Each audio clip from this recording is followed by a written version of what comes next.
আমি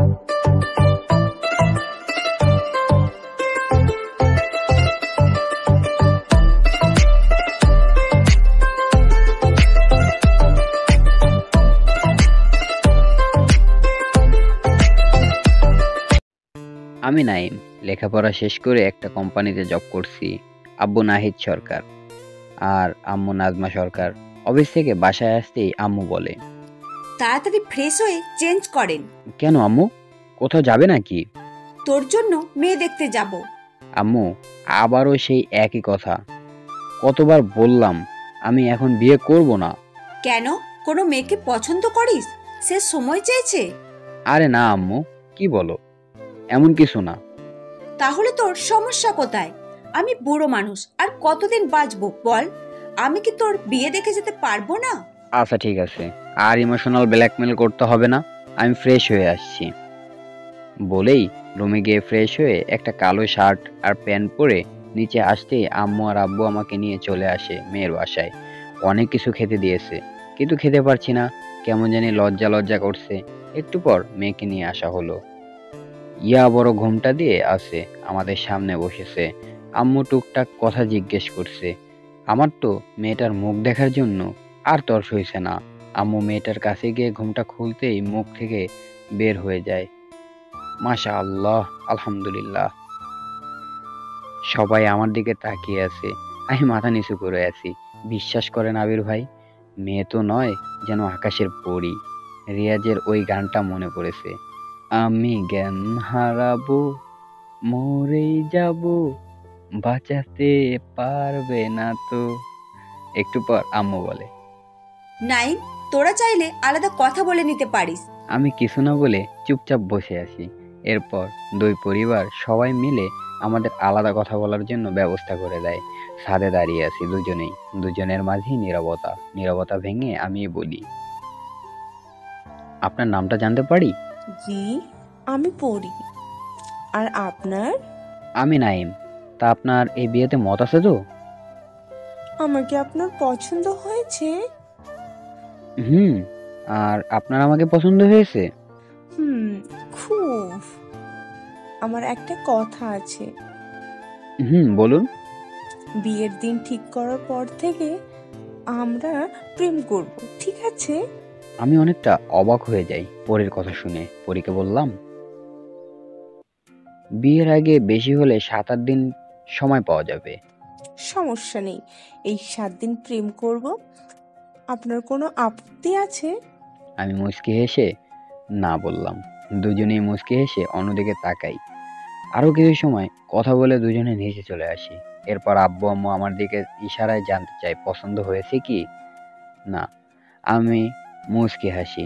এরপর আব্বু আম্মু পরীর আব্বু আম্মুর সাথে কথা বলে আগামী শুক্রবার আমাদের বিয়ের দিন তারিখ ঠিক করে। এরপর আমরা বাসায় চলে আসি। আসার আগে পরীর মোবাইল নাম্বারটা নিয়ে এসেছি। বাসায় এসে ফ্রেশ হয়ে আব্বু আম্মুর সাথে বসে গল্প করছি। তখন আম্মু বলে, কি রে, মেয়ে পছন্দ হয়েছে? আমি কিন্তু মেয়েকে আগে থাকতেই চিনি। আগে থেকে চিনো মানে? সে অনেক কথা, পরে একদিন বলবো। তা মেয়ে পছন্দ হয়েছে তো? আমি কিছু না বলে আম্মুকে জড়িয়ে ধরে গালি চুমু দিয়ে রুমে চলে যাই। বাস, আর কি। আম্মু যা বুঝার বুঝে গেছে। রাতে খাবার খেয়ে রুমে বসে আছি, ভাবছি পরীকে কল দিব কি না। ভাবতে ভাবতে দিয়েই দিলাম। হ্যালো, আসসালামু আলাইকুম। কে বলছেন? আমি নাইম। উফ, আপনি খুব পচা। যা বাবা, আমি আবার কি করলাম? বাসায় গেছেন সে কখন, আর এখন কল করছেন? আপনি এত আনরোমান্টিক কেন বলুন তো? আসলে বাসায় আসার পর থেকে ব্যস্ত হয়ে পড়েছি, তাই আর কল করা হয়নি আপনাকে। আচ্ছা, বাদ দিন। খাবার খেয়েছেন? মাত্র খেয়ে এলাম। আপনি খেয়েছেন? খেয়েছি। কি করছেন? এই তো রুমে বসে আছি। আপনি? শুয়ে আছি। কাল একবার দেখা করতে পারবেন? কখন আসতে হবে? বিকেল 4টায় যমুনা ফিউচার পার্কে। 1 মিনিটও লেট হবে না। নীল রঙের একটা পাঞ্জাবি পরে আসবেন। আমি মুচকি হেসে হ্যাঁ বলি। এরপর আরো অনেক সময় কথা বলি। কথা বলতে বলতে কখন যে ফজর আজান দিয়ে ফেলেছে কেউই বুঝতে পারিনি। এরপর কল কেটে অজু করে ফজরের নামাজ পড়ে ঘুমিয়ে পড়ি। পরের দিন সকালে ঘুম থেকে উঠে ফ্রেশ হয়ে নাস্তা করে অফিস চলে যাই। অফিসে গিয়ে স্যারের থেকে 10 দিনের ছুটি আনি। স্যার জানতে চাইলে বিয়ের কথা জানাই। স্যার আর না করেনি। এরপর বাসায় চলে আসি। বাসায় আসতেই পরীর কল। কিছু সময় কথা বলে ঘুমিয়ে পড়ি। বিকেলে পরীর কথা মতো নীল একটা পাঞ্জাবি পরে আম্মুকে বলে বাসা থেকে বের হই। একটা রিক্সা নিয়ে চলে যাই যমুনা ফিউচার পার্কে। রিক্সা থেকে নেমে ঘড়ির দিকে তাকাতেই দেখি 4টা বাজতে এখন 1 মিনিট বাকি। পার্কের ভেতরে গিয়ে পরীকে কল করি। হ্যালো, কোথায় আপনি? এই তো মাত্র ভিতরে ঢুকেছি। আপনি কোথায়? আপনি ওখানেই থাকুন, আমি আসছি। একটু পর কাঁধে কারো হাতে ছোঁয়া পেতেই পিছনে ঘুরে আমি হা হা করে আছি পরীকে দেখে। নীল শাড়ি, ম্যাচিং চুড়ি, কানের দুল, চুলগুলো খোপা করা, আর খোপায় বেলি ফুলের মালা। ঠিক এই মুহূর্তে পরীকে দেখে মনে হচ্ছে আমার সামনে যেন কোনো নীল পরী দাঁড়িয়ে আছে। আমাকে এমন করে তাকিয়ে থাকতে দেখে পরী লজ্জামাখা সুরে বলে, এমন করে কি দেখছেন? আপনাকে খুব সুন্দর লাগছে, ঠিক যেন আকাশ থেকে নেমে আসা নীল পরী। পরী লজ্জা পেয়ে মাথা নিচু করে মুচকি হাসছে। কিছু সময় দুজনের মাঝে নীরবতা। নীরবতা ভেঙে পরী বলল, এখানেই দাঁড়িয়ে থাকবেন নাকি? না না, চলুন হাঁটি। বলেই দুজনে পাশাপাশি হাঁটছি। খুব কাছাকাছি দুজন। হাঁটতে গিয়ে মাঝে মাঝে পরীর হাতের আঙ্গুলের সাথে আমার হাতের আঙ্গুলগুলো লাগছে। হাঁটতে হাঁটতে পরী বলে, আপনার হাতটা একটু ধরি। আমি মুচকি হেসে পরীর আঙ্গুলের ভাঁজে আমার আঙ্গুল রাখি। পরী মুচকি হেসে এক হাত আমার হাতে জড়িয়ে ধরে আর অন্য হাত আমার হাতে বাজে। এইভাবেই দুজনে হাঁটতে হাঁটতে একটা বেঞ্চে গিয়ে বসি। পরী এখনো আমার হাত ধরে বসে আছে। কিছু সময় ঘোরাঘুরি করে চটপটি, ফুচকা, আইসক্রিম খেয়ে আমি পরীকে ওর বাসায় নিয়ে গিয়ে নিজের বাসায় চলে যাই। বাসায় আসতে আসতে সন্ধ্যা হয়ে যায়। আব্বু আম্মুর সাথে কিছু সময় গল্প করে রুমে এসে ফ্রেশ হয়ে রবীন্দ্রনাথ ঠাকুরের চোখের বালি উপন্যাসটি পড়েছি। কিছু সময় পর মোবাইলটা বেজে ওঠে। হাতে নিয়ে দেখি পরী কল দিয়েছে। কল রিসিভ করে, হ্যালো ম্যাডাম, কি করছেন? বসে আছি। আপনি কি করছেন? চোখের বালি উপন্যাস পড়ছিলাম। ডিস্টার্ব করলাম নাকি? আরে না না, ডিস্টার্ব করবেন কেন? আচ্ছা, আমরা আপনি থেকে তুমিতে আসতে পারি না? হুম, অবশ্যই আসতে পারি। এভাবেই আরো কিছু সময় কথা বলে ঘুমিয়ে পড়ি। এভাবে দেখতে দেখতে বিয়ের দিন চলে আসে। এর মধ্যে আমার আর পরীর মাঝে ভালোবাসার একটা সম্পর্ক গড়ে ওঠে। একটু আগেই আমার আর পরীর বিয়ের কাজ শেষ হয়ে যায়। বিদায় এর সময় পরী তার আব্বু আম্মুকে জড়িয়ে ধরে অনেক কান্না করে। এরপর গাড়িতে উঠে বাসায় চলে আসি। পরী গাড়িতে আমার বুকে মাথা রেখে শুয়েছিল। বাসায় আসতেই আম্মু আমাদের বরণ করে ভিতরে আসতে বলে। রাত প্রায় 12টা বাজে, তাই আম্মু পরীকে আমার রুমে রেখে আসে। আমি কিছু সময় বন্ধুদের সাথে গল্প করে রুমে চলে যাই। রুমে গিয়ে দেখি পরী কেমন অগোছালো হয়ে আছে। কাছে গিয়ে বসতেই পরী আমার দিকে অসহায় দৃষ্টিতে তাকায়। কি হয়েছে তোমার? কি হয়েছে বলো আমায়। পরী মাথা নিচু করে আস্তে আস্তে বলে, আমার আর সমস্যা হয়ে গেছে। কখন হলো? একটু আগেই। আসলে আজকের ডেট ছিল, আমার মনে ছিল না। তাহলে এই অবস্থায় বসে আছো কেন? যাও গিয়ে ফ্রেশ হয়ে নাও। তুমি রাগ করনি তো? এখানে রাগ করার কি আছে? আর তাছাড়া এখন থেকে তোমার সমস্যা মানে আমার সমস্যা, বুঝলে? বলেই পরীকে ধরে ওয়াশরুমে দিয়ে আসি। এরপর পরীর ব্যাগ থেকে একটা সালোয়ার কামিজ বের করে ওর হাতে দিয়ে আসি। একটু পর পরী ফ্রেশ হয়ে আমার পাশে বসে। অনেক রাত হয়ে গেছে, ঘুমিয়ে পড়ো। আজ সারা রাত গল্প করব, কেউ ঘুমোবো না। হুম। এই অবস্থায় গল্প করবে? কিছু হবে না, চলো ব্যালকনিতে যাই। বলেই উঠে হাঁটতে থাকি। পরী বলে, তুমি এত আনরোমান্টিক কেন? এখন আবার কি হলো? কোলে করে নিয়ে যাও না।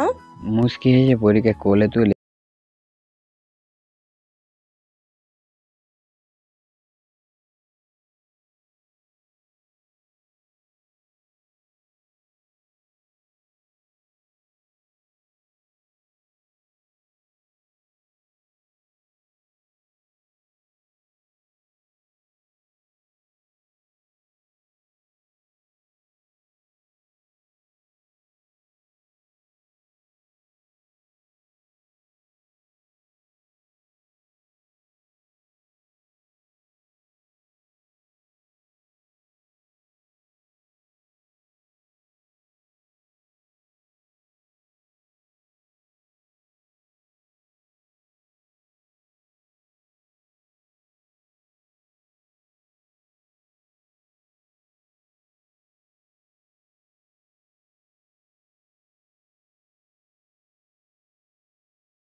তোমার তো জানা দরকার আছে তুই একটা বাঁদর। আম্মুর কথা শুনে বৌমার মিটিমিটি করে হাসছে। আমি মনে মনে বলি,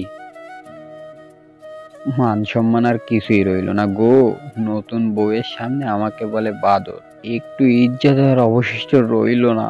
আরো টুকটাক কথা বলতে বলতে খাবার খেয়ে বসে গল্প করছি, হঠাৎ মোবাইলটা বেজে ওঠে। মোবাইলটা হাতে নিয়ে দেখি অফিসের বস কল দিয়েছে। অফিসের কাজের জন্য সিলেট যেতে হবে কালকেই। আমি বললাম, স্যার আমি তো ছুটিতে আছি, আর আমার ছুটি শেষ হতে আরো 3 দিন বাকি আছে। স্যার জানায় কাজটা খুব ইম্পর্টেন্ট, আর আমি ছাড়া কারো উপর ভরসাই করতে পারছি না। আর কি, রাজি না হয়ে উপায় আছে? কল কেটে আম্মুকে সবটা বললাম। সব শুনে আম্মু বলে, ঠিক আছে, বৌমাকে সাথে করে নিয়ে যা, তাহলেই তো হলো। কিন্তু কাল তো ওর বাসায় যাওয়ার কথা আমাদের।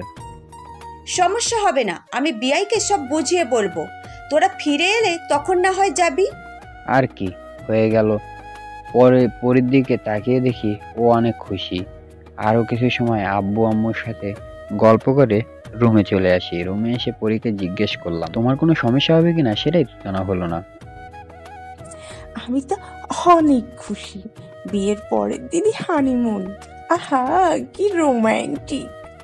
এই যে ম্যাডাম, আপনার যে প্রবলেম হয়েছে সেটা ভুলে গেছেন? সমস্যা নেই, সেখানে কম হলেও তো 7 দিন থাকবো। আমি ওইখানে কাজের জন্য যাচ্ছি, বুঝলে? হুম, সারাদিন কাজ করবে আর রাতে আমাকে আদর করবে, তাহলেই হয়ে গেল। এই, তোমার লজ্জা করে না? নিজের বিয়ে করা বরের কাছে আবার কিসের লজ্জা? হুম, আর শরম করলে গরম ভাত ছুটবে না, বুঝলে আমার প্রাণের স্বামী। হুম, বুঝি গো আমার রোমান্টিক বউ। এখন আমি পিছন থেকে জড়িয়ে ধরে আমার কাঁধে তোমার থুতনি রাখো তো। আমি মুচকি এসে পরীকে পেছন থেকে জড়িয়ে ধরে ওর কাঁধে থুতনি রেখে ঘাড়ে চুমু দিতেই পরী কেঁপে ওঠে। ওর শাড়ির আঁচল শক্ত করে চেপে ধরে। কিছু সময় দুজনে এভাবেই থাকি। এরপর পরী আমার দিকে ঘুরে আমার পায়ের উপরে দাঁড়িয়ে কপালে গালে চুমু দিয়ে আমার গলায় এক হাত আর এক হাত আমার কাঁধে রেখে 4 ঠোঁট এক করে দেয়। 2 মিনিট পর ছেড়ে দিয়ে আমার বুকে মুখ লুকিয়ে ফেলে।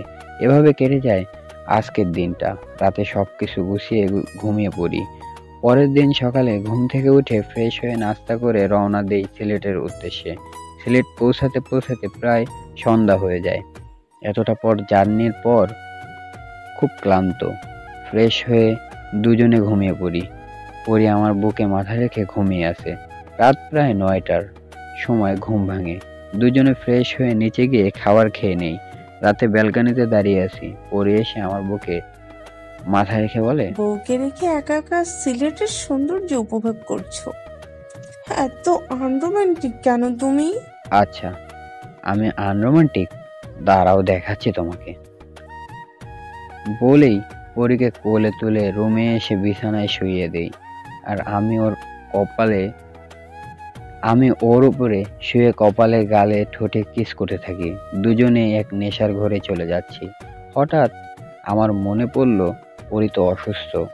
উঠে যেতে নিলে পরি আমার শার্টের কলার টেনে ওর উপর ফেলে দিয়ে বলে, কি হলো, উঠে যাচ্ছ কেন?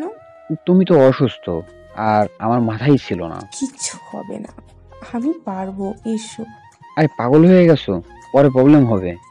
কিচ্ছু হবে না, আর তুমি তো পাগল করেছো। এখন আমি তোমার থেকে দূরে থাকতে পারবো না, আমার নিঃশ্বাস বন্ধ হয়ে যাবে, প্লিজ। পরীর এমন আবদার আর মায়াবী চাহনি দেখে আমি আর নিজেকে আটকে রাখতে পারছি না।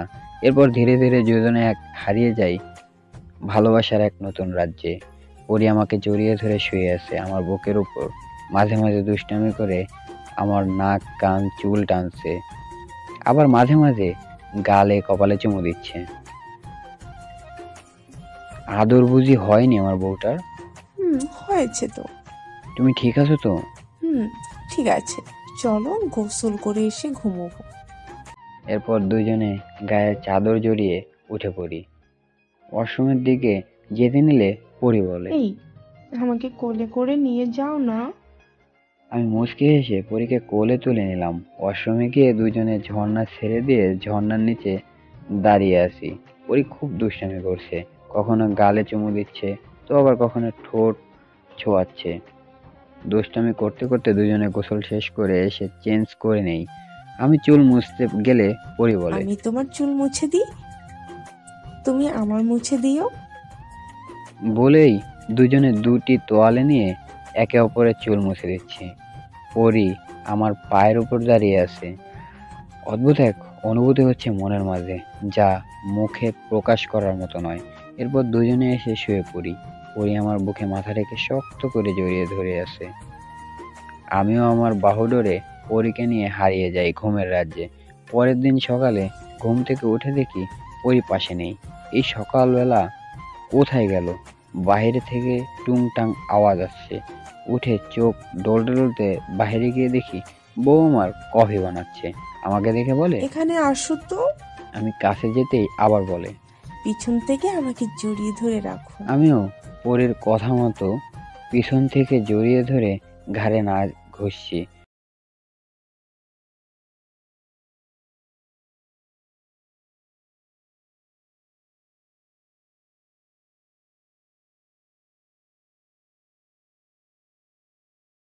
কে নিয়ে ঘুরতে বের হয়েছি। অনেক জায়গায় ঘুরলাম দুজনে। রাতে খাবার খেয়ে সব কিছু গুছিয়ে শুয়ে আছি। পরি বলে, আচ্ছা, আমি তো বলেছিলাম হানিমুন করব, আর তুমি তো কিছু করছো না। আমিও তো বলেছি আমি কাজের জন্য যাচ্ছি। তোমার কাজ তো শেষ, সো এখন শুধু রোম্যান্স আর রোম্যান্স। বলেই আবার দুজনে হারিয়ে যাই ভালোবাসায়। পরের দিন সকালে ঘুম থেকে উঠে ফ্রেশ হয়ে নাস্তা করে চলে আসি বাসায়। দিনে অফিসে কাজ, রাতে বউয়ের রোমান্স, এভাবেই কাটছে দিনগুলো। 1 বছর কেটে যায় এর মধ্যে। পরীকে নিয়ে হসপিটালে নিয়ে এসেছি। আজ পরীর ডেলিভারি। ওটিতে যাওয়ার সময় পরী আমার হাত ধরে বলে, তুমি আমার ভিতরে যাবে, না হলে আমিও যাব না। পাগল হয়ে গেছো? আমি কি করে ভেতরে যাব? আমি কিছু জানি না, তুমি যাবে মানে যাবে। এরপর ডাক্তারকে অনেক রিকোয়েস্ট করে একটা হসপিটালের ড্রেস পরে ভিতরে যাই। পরীর হাত ধরে বসে আছি। একটু পর পরীকে অজ্ঞান করার জন্য ইঞ্জেকশন দেয়। পরী আমার দিকে কিছু সময় তাকিয়ে থেকে অজ্ঞান হয়ে যায়। ডক্টর আমাকে বাইরে চলে যেতে বলে। আমিও বাইরে চলে আসি। 1 ঘন্টা পর ডাক্তার বাইরে এসে জানায় আমাদের মেয়ে হয়েছে আর পরীও সুস্থ আছে। আল্লাহর কাছে শুকরিয়া আদায় করি। কিছু সময় পর পরীকে বেডে দেওয়া হলো। সবাই দেখা করে চলে আসে। আমি সবার শেষে যাই। পরী পাশে আমাদের ছোট্ট সোনা শুয়ে আছে। পরীর কাছে গিয়ে মাথার পাশে বসে ওর কপালে চুমু দিয়ে বলি, আজ আমাদের ঘর পরিপূর্ণ। পরী, দেখো, আমাদের মেয়ে ঠিক তোমার মতো হয়েছে। না, তোমার মতো হয়েছে। বলেছি না, তোমার মতো হয়েছে। আমাদের এই ঝগড়া আর ভালোবাসা তো চলতেই থাকবে। এবার আসি, ভালো থাকবেন সবাই। আল্লাহ হাফেজ। আর গল্পটি আপনাদের কাছে কেমন লাগলো প্লিজ কমেন্টে জানাবেন। আর হ্যাঁ, গল্পটি ভালো লাগলে চ্যানেলটি সাবস্ক্রাইব করে পাশেই থাকবেন। খোদা হাফেজ।